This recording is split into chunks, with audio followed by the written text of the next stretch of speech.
Welcome to the Rhetorics. Glad to be here. Today, we're diving into the work of Uche Mefo. Okay. He's the convener of the Igbo Biafra nationalists and a major advocate for self-determination for the indigenous people of Igbo Nation. Right.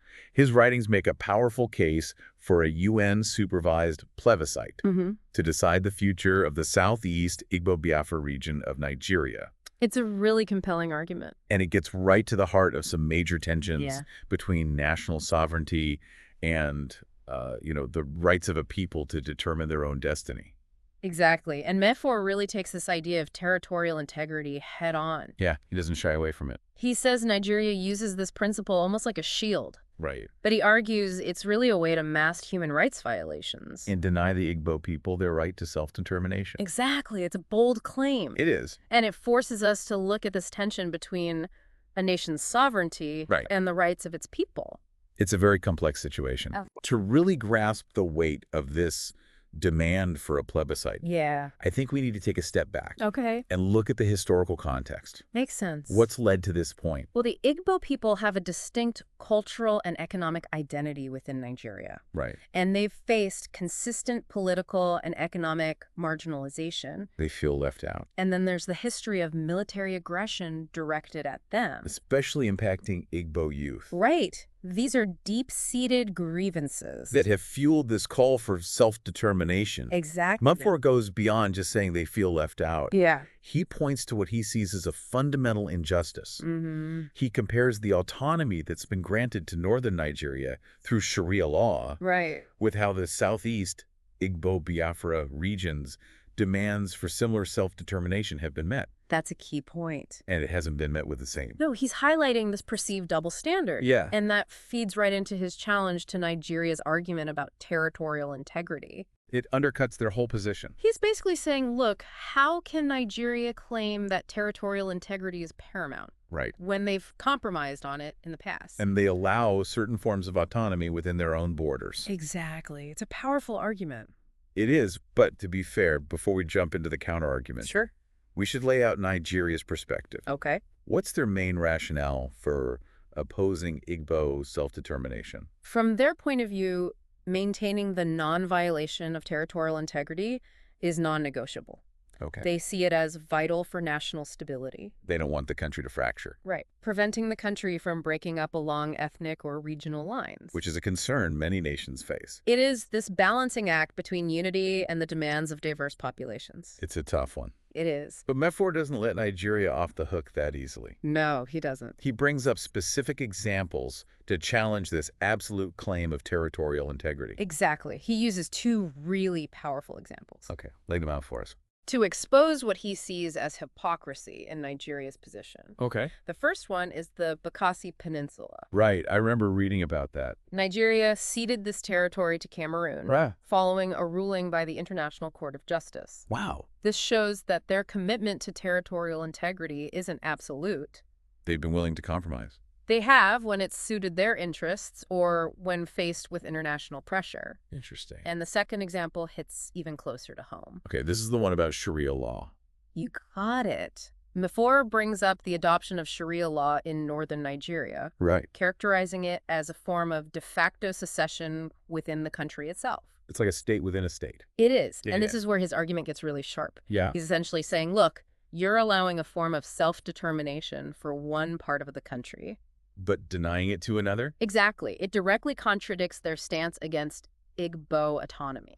And it raises questions about their commitment to applying principles consistently. Across all regions. It's a very effective way to expose the contradictions in their position. I think so. But this isn't just about internal politics. Right.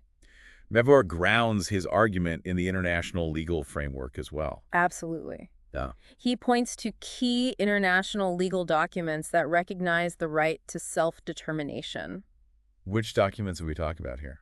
Things like the UN Charter, Good. the International Covenant on Civil and Political Rights, and the African Charter on Human and People's Rights. These are like the foundational texts. They are. They underpin the modern understanding of nationhood and human rights. So how does Nigeria reconcile its actions in the southeast Igbo Biafra region with these established international norms. That's the heart of Mefor's argument. Okay. He contends that Nigeria's actions, particularly the military crackdown, are violations of these international principles. So by suppressing the Igbo people's right to self-determination, he's saying Nigeria is defying international law.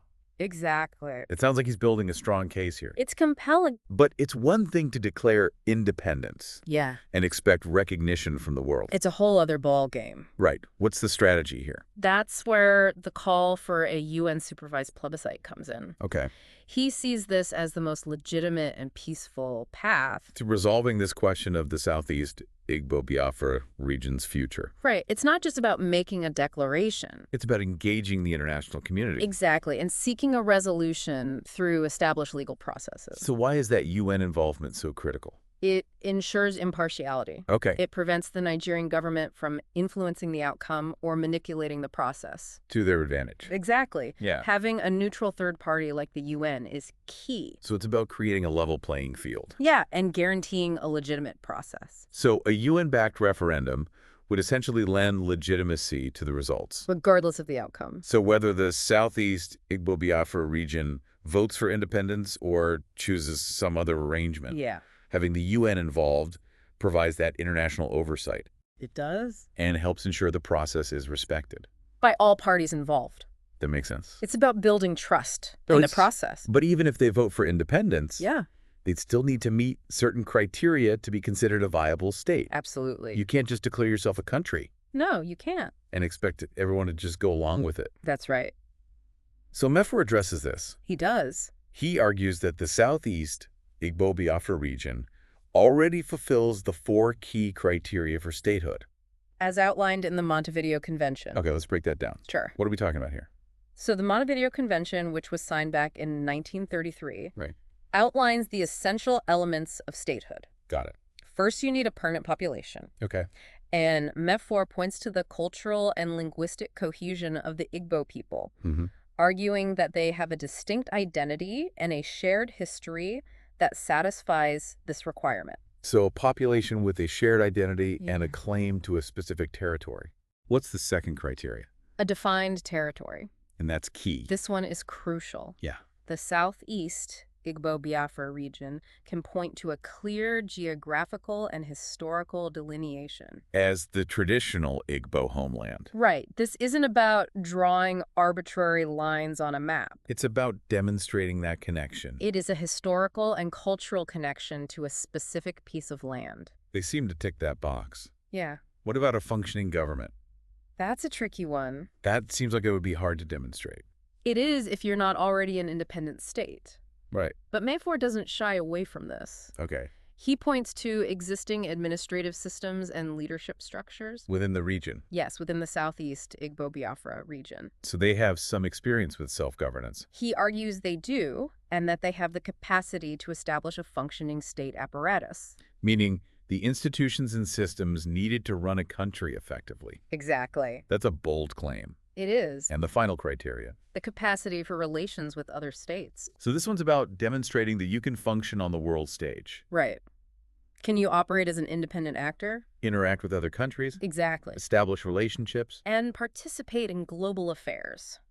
So Mefor argues that they have the resources for this. He does. He argues that the Southeast Igbo Biafra region has the economic, intellectual, and social resources to engage with the international community. Yeah. Establish diplomatic relations. All of that. So it sounds like he's laid out a pretty meticulous case here. He's done his homework. He's not just calling for independence. No. He's trying to demonstrate that they have a legitimate claim to statehood. Based on established international norms. It's a very thorough. It is. But the situation is far from simple. Of course. His work doesn't just lay out a legal argument. Right. It also brings to light some very serious accusations of human rights violations. Yeah, that adds another layer of complexity to this issue. It does. It's a reminder that this isn't just a theoretical debate about borders and sovereignty. And about people. Real people's lives are at stake here. Absolutely. And the human cost of conflict is immense. We can't forget that. No, we can't.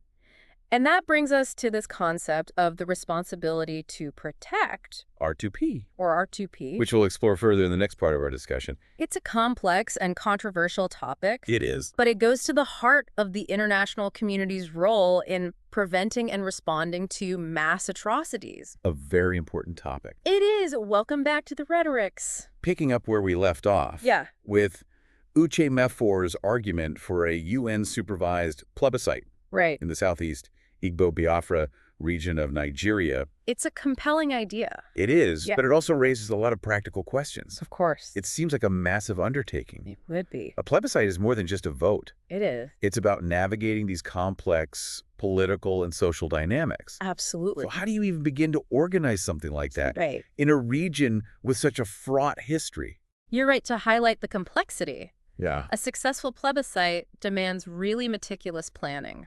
And you need that neutral, trusted body. You do. Like the UN, to oversee the process. To ensure it's done fairly. It wouldn't be a simple task. Not at all. Where would you even start with something like this? Well, the first step Yeah. would be establishing a clear legal framework. Okay. The UN would need to work with both the Nigerian government and representatives of the Southeast Igbo Biafra region. To define the terms of the referendum. Exactly. To hammer out the details. Like voter eligibility? Yes. How the question itself is worded?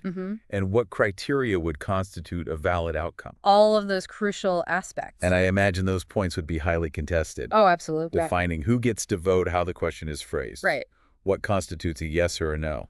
These are all decisions with huge implications. They could make or break the whole thing. They could, and this is where inclusive dialogue is so crucial. To make sure everyone feels heard. Exactly. All stakeholders need to feel represented. And have their voices heard. In the process. Because without that, yeah, the legitimacy of the plebiscite could be undermined. It could, and the results could be challenged. Leading to further instability. Which is what we want to avoid. Okay, so let's say you manage to get past those initial hurdles. Right. Then you've got the practical challenges. Right. How do you ensure a free and fair vote? Yeah. In an area where there might be security concerns or a lack of trust in the existing authorities? That was a big one. How do you guarantee that people can vote without fear of reprisal? These are all major challenges. They are. And that's precisely why UN involvement is so crucial. Because they bring that neutrality. They do. And you would need a robust peacekeeping force. To guarantee security. Yes, and to protect voters. So this force would need to be seen as impartial. Absolutely. And trustworthy by all sides. Which is a significant diplomatic challenge in itself. It is. Building that trust is key. And it's not just about security, right? No. You also need independent observers. You do. To monitor the process and verify the results. To ensure that the vote is conducted transparently. And that the outcome accurately reflects the will of the people. You're hitting on all the key points here. I'm trying. Transparency and accountability are paramount in a plebiscite. It's the foundation. Without those, the entire process loses legitimacy. Right. You need independent observers, both domestic and international. To monitor. To monitor polling stations, count votes, and report on any irregularities. And the UN would play a central role in coordinating all of this. They would, ensuring that the results are accepted as credible. It sounds like a logistical and political minefield. It's a massive undertaking. Yeah. And there's always the risk of things going wrong. Violence could erupt. It could. One side could reject the outcome. Yeah. Logistical challenges could disrupt the voting. All of these are possibilities. So a lot can happen between setting a date for a plebiscite and actually carrying it out successfully. It's a long road. Let's shift gears a bit. Okay. And talk about the aftermath. You're right. Let's imagine the vote is successful. Okay. And the Southeast Igbo Biafra region votes for independence. What happens next?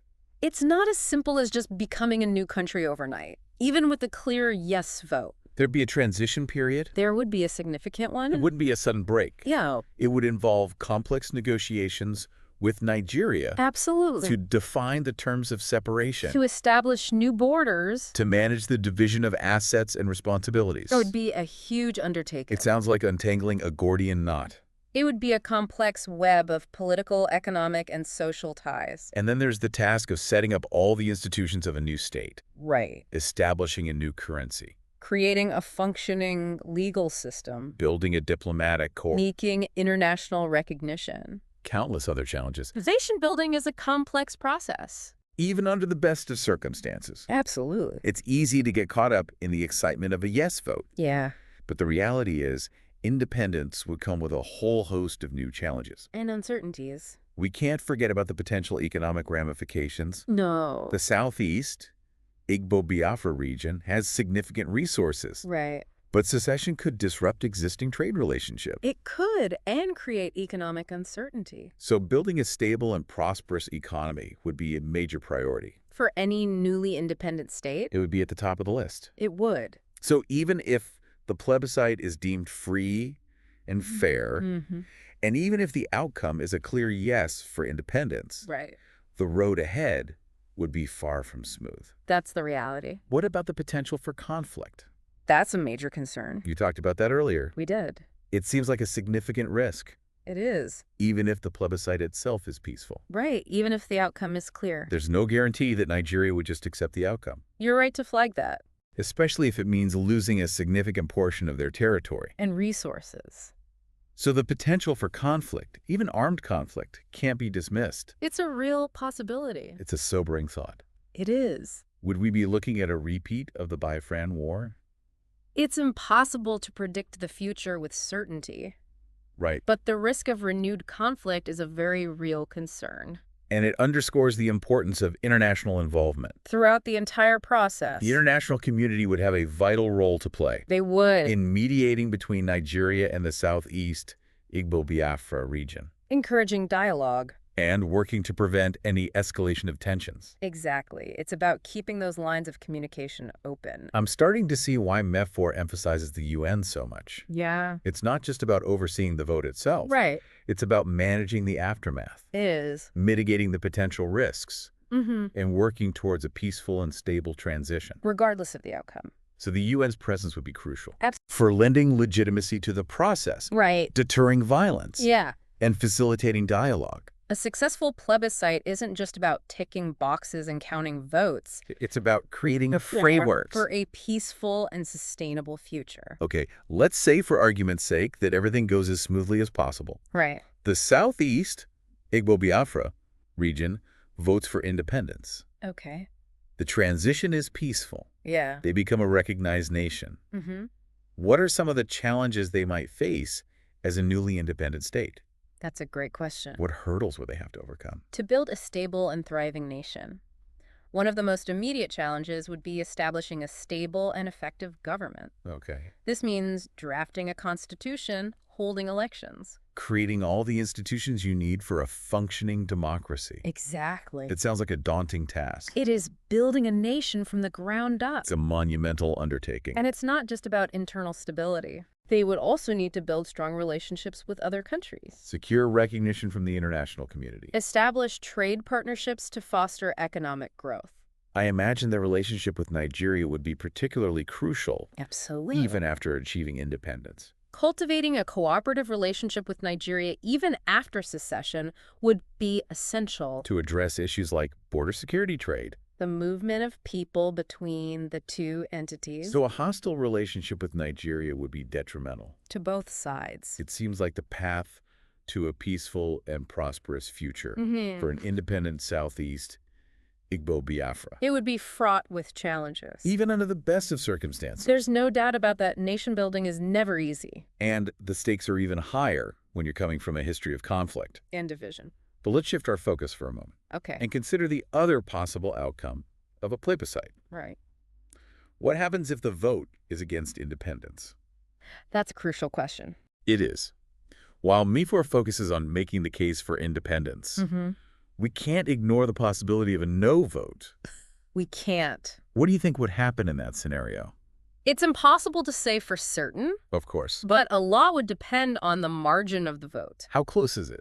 The level of voter turnout. Okay. And how different stakeholders react to the result. Right. If it's a close vote with a narrow majority against independence, it's unlikely to settle the issue for good. So it would just defer the question of self-determination? One to a later date? Potentially. Could we see renewed calls for another plebiscite? That's a real possibility. And down the line. A close vote wouldn't erase the underlying desire for self-determination. Right. And it could lead to further political maneuvering negotiation. And potentially even renewed calls for secession. Exactly. It's important to remember that a plebiscite is just a snapshot. A snapshot of public opinion at a particular moment in time. Right. It doesn't necessarily resolve all the underlying tensions. Or address the root causes of a conflict.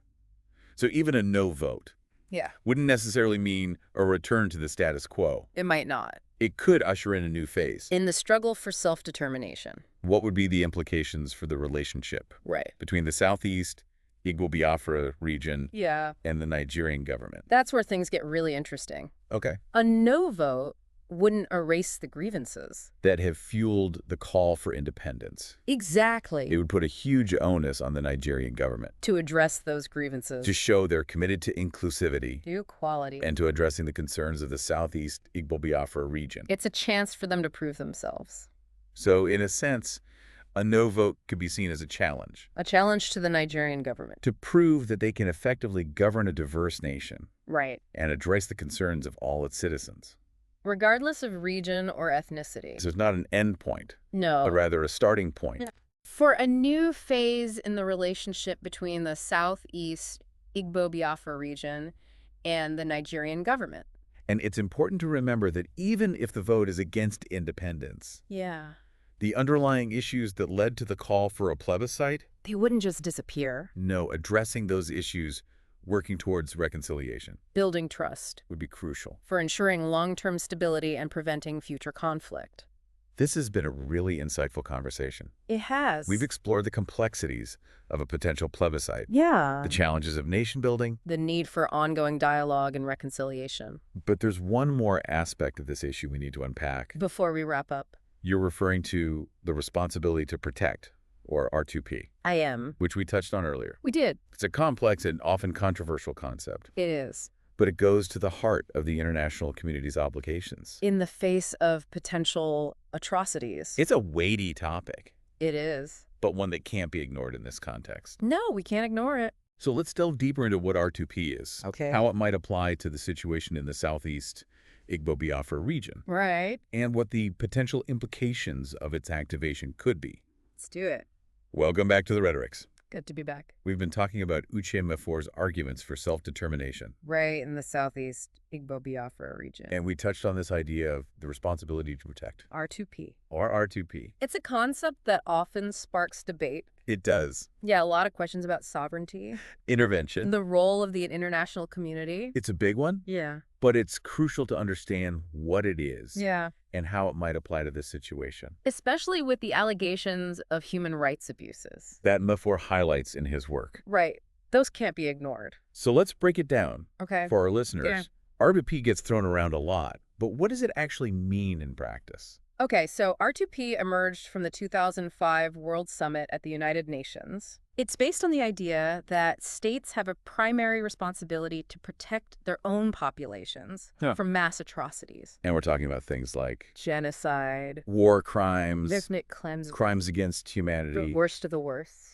So it's about holding states accountable Yeah. for the safety and well-being of their citizens. Exactly, making sure they're protected from these really horrible things. From the worst kinds of violence and oppression. Exactly. But R2P goes beyond that. It does. It also says that if a state is failing to protect its people, right, or if it's actually the perpetrator of these atrocities, yeah, then the international community has a responsibility to step in. And that's where things get complicated. That's where the debate really heats up. Because it raises all these questions about sovereignty. And intervention. It's one thing to say states have a responsibility right. to protect their people. Of course. But it's another thing entirely yeah. for the international community to intervene. And a sovereign nation's affair. It's tricky. You've hit on the core dilemma of R2P. Yeah, it's like walking a tightrope. It is. It represents a shift in thinking. Okay. A move away from this idea of absolute state sovereignty. Right. Towards a more nuanced understanding of the international community's role in preventing these mass atrocities. But it's not a blank check for intervention. No, it's not. There are very strict criteria that need to be met before R2P can be invoked. And any action has to be authorized by the UN Security Council. So there are safeguards in place. Yes. To prevent R2P from being misused or abused. It's not about powerful countries just doing whatever they want. Right. It's not about imposing their will on weaker nations. Right. Exactly. The threshold for R2P intervention is very high. It's a last resort. It is. only to be used in situations where a state is clearly failing to protect its citizens. From the worst possible crimes. Right, from those most egregious crimes. And any action taken must be proportionate. To the threat. And authorized through the proper channels. It has to go through the UN Security Council. So R2P is more about prevention than intervention. That's a good way to put it. Would you say that's a fair assessment? I think so. The primary goal of R2P is to encourage states to fulfill their responsibility. To protect their own people. Exactly. It's about capacity building. Promoting dialogue. Addressing those root causes of conflict. So military intervention. Yeah. While a possibility under R2P. It's very much a last resort. Okay, so how does all of this apply to the situation in the Southeast Igbo-Biafra region? Well, Medford doesn't explicitly call for intervention. Right. But he does raise concerns. About human rights abuses. Yes, and the potential for violence. He's sounding the alarm. He is. Without explicitly saying we need R2P. Right. But he's definitely suggesting that the situation needs attention. It warrants serious attention from the international community. He's raising awareness. He is, and putting pressure on both the Nigerian government and the international community. To take action to prevent things from escalating. Exactly. By drawing attention to this potential for mass atrocities, right, he's forcing people to confront the possibility that R2P might become relevant. So it's like a warning sign. It is a very serious one. Let's say, hypothetically, that the UN Security Council did decide to activate R2P. Okay. In response to the situation in the Southeast Igbo-Biafra region, would that automatically mean military intervention? Not necessarily. R2P has a whole range of potential actions. Okay. It could start with diplomatic pressure, sanctions, increased humanitarian aid. So there's a spectrum of options. There is. And military intervention would be the most extreme measure. The last resort. The type of action taken would depend on the specific circumstances. Exactly. The scale of the threat. The willingness of the parties to cooperate. It's all very context dependent. So Mifra's work raises some challenging questions. It does. About the international community's role. In responding to crises like this one. It forces us to think about that tension. Between sovereignty and the responsibility to protect populations from harm. It's a balancing act, for sure. It is. And it's a reminder that there aren't always easy answers. No, there aren't. These are complex situations. Without neat solutions. Exactly. But by understanding concepts like R2P and engaging in these really important conversations, we can work towards more effective and ethical responses to these kinds of challenges. This has been a really thought-provoking exploration of the Southeast Igbo-Biafra region's struggle for self-determination. We've covered a lot of ground. We have. We've examined Mefor's arguments. Delved into the complexities of a potential plebiscite. And grappled with this whole idea of the responsibility to protect. It's clear that this is an issue with profound implications. Not just for the people of the Southeast Igbo-Biafra region. No. But for Nigeria as a whole. And for the wider international community. Thank you for joining us on The Rhetorics. It's been a pleasure. We encourage you to continue exploring this issue. Yes. Keep learning. Seek out diverse perspectives. And engage in thoughtful conversations. About the path towards a more just and peaceful future for everyone. That's what it's all about.